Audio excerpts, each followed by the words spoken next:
आप विक्रमादित्य के शौर्य से तो परिचित होंगे। कहा जाता है कि वो देवताओं का अवतार थे।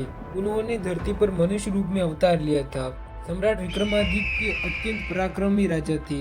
तो उनकी मृत्यु कैसे हुई, जानने के लिए अंत तक बने रहे हमारे साथ। अब तक आपने चैनल सब्सक्राइब नहीं किया तो देर किस बात की, अभी कीजिए। राजा विक्रमादित्य की 30वीं पुतली कौशल ने राजा भोज को उनकी मृत्यु के बारे में बताया कि राजा विक्रमादित्य योगमाया से पहले ही पता चल गया था कि उनका अंतिम समय निकट है। महाराज विक्रमादित्य ने वन में एक कुटिया बना रखी थी।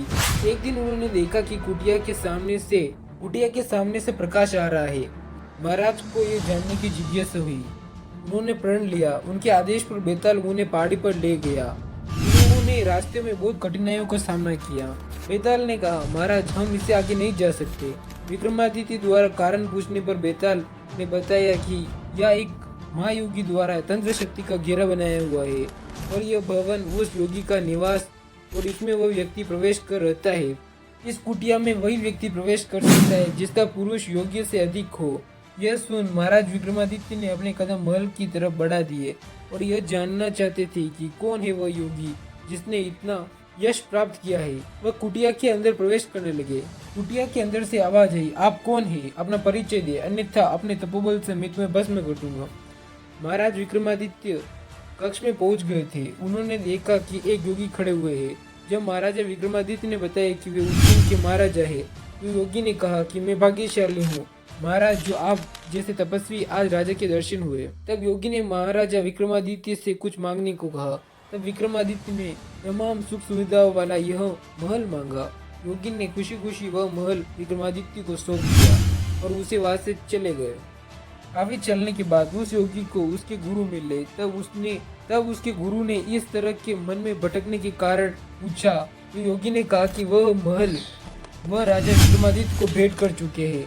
तब उसके गुरु हंस पड़े और कहा, यह धरती के सबसे प्रतापी शासक को तुम क्या दान करोगे।